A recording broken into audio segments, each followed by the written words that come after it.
જિલ્લાના કામરેજ, નવાગામ, ખોલવાડ સહિતના ગામોની એક અલગ નગરપાલિકા કરી અને એ રીતના જાહેરાત કરી અને તમામ ગામોને સાંકળતી નગરપાલિકાનો વિકાસ થાય તે પ્રકારના ફંડની વ્યવસ્થા કરવા માટે અલગ અલગ સંસ્થાના નેજા હેઠળ સુરત જિલ્લા કલેક્ટરને એક આવેદનપત્ર પાઠવવાનો કાર્યક્રમ યોજવામાં આવ્યો હતો.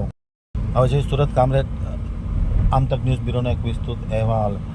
સુરત જિલ્લાના કામરેજ તાલુકામાં મોજે ગામો, ખોલવાડ, કામરેજ તાલુકાના ગામો સુરત મહાનગરપાલિકા વિસ્તારમાં હદમાં નહીં સમાવવા અંગે અવારનવાર રજૂઆત કરવા છતાં પણ કોઈનું ઉકેલ નહીં આવતા આખરે ગામોને એકત્ર કરી નગરપાલિકા તરીકેનો આ વિસ્તારનો વિકાસ કરતી ઉત્તમ ઘોષણા કરવા બાબતે રજૂઆત કરવામાં આવી છે. ખાસ કરીને સુરત મહાનગરપાલિકામાં નહીં પરંતુ જે ઉપરોક્ત ગામો છે ખોલવાડ, કામરેજ, નવાગામ વગેરે ગામોને નગરપાલિકામાં સમાવેશ કરી અને તેમને સુવિધા આપવાની રજૂઆત કરવામાં આવે છે.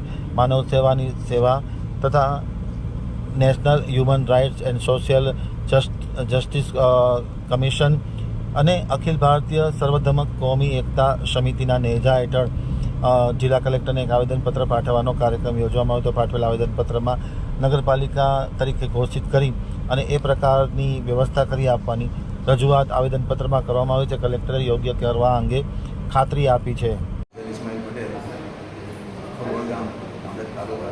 मानव सेवा सेवानी ट्रस्टનો પ્રેસિડેન્ટ અમે સુરત કલેક્ટર સાથે રજૂઆત કરવા આવ્યા હતા કે કામરેજ, નવાગામ અને ખોલવડને સુરત સિટીમાં દાખલ નહીં કરે એનો સખત વિરોધ છે અને બીજું એ છે કે એને નગરપાલિકા બનાવવા મારી વિનંતી છે.